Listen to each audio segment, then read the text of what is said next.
My name is Rocco Galati. Seated to my immediate left is Ann Emmett, and to her immediate left is Mr. William Krehm. And they're two of the co-plaintiffs in an action that they filed as plaintiffs along with CUMR, the Committee on Monetary and Economic Reform, against the Minister of Finance and the Bank of Canada. It challenges the abdication of sovereignty and governance in handing over monetary, financial, and socio-economic policy through finances to foreign private entities, and a refusal to abide by and implement the terms of Bank of Canada Act with respect to loans, with respect to human capital spending, such as hospital, health, education, and so forth. The second aspect of the challenge constitutionally challenges the government's refusal to publish and set out the actual revenues that are collected or collectible before the transfer back of tax credits before net revenue is calculated and announced every year. The effect of this is that MPs in Parliament, Canadians in general, are completely left in the dark about the actual revenues Canada collects every year before the transfer credits go back, with the consequence that no real debate can be had on whether in any particular year a deficit is necessary, and if it's necessary, where the money or loans should come from. This is a constitutional violation that goes to the foundation of our system in terms of the rule of law. The Bank of Canada was actually organized as a private bank, and it was nationalized only in the year before the outbreak of the war. And by doing so, Canada's record, economic record, cost of the war to it, is far more successful than that of the United States or Britain, who had private central banks. You understand that because the Bank of Canada belongs to us, and we earned that as a result of the consciousness and concern that arose in Canadian people at the time of the Great Depression that Bill was talking about a minute ago. And so here the government is able to create money that we need for schools, for hospitals, for healthcare, for the environment, at little or no interest.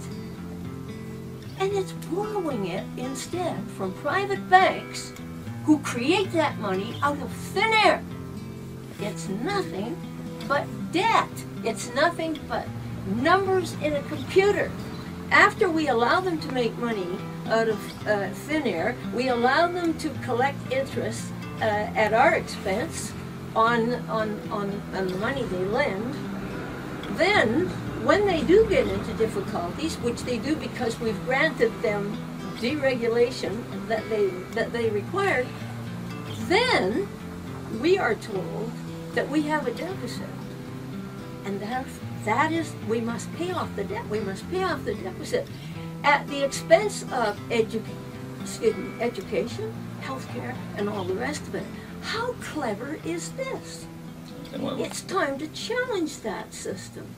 Our government does not have the constitutional jurisdiction to govern at the behest of foreign private entities, banking or otherwise. The Bank of Canada, in fact, also fully bankrolled the Second World War.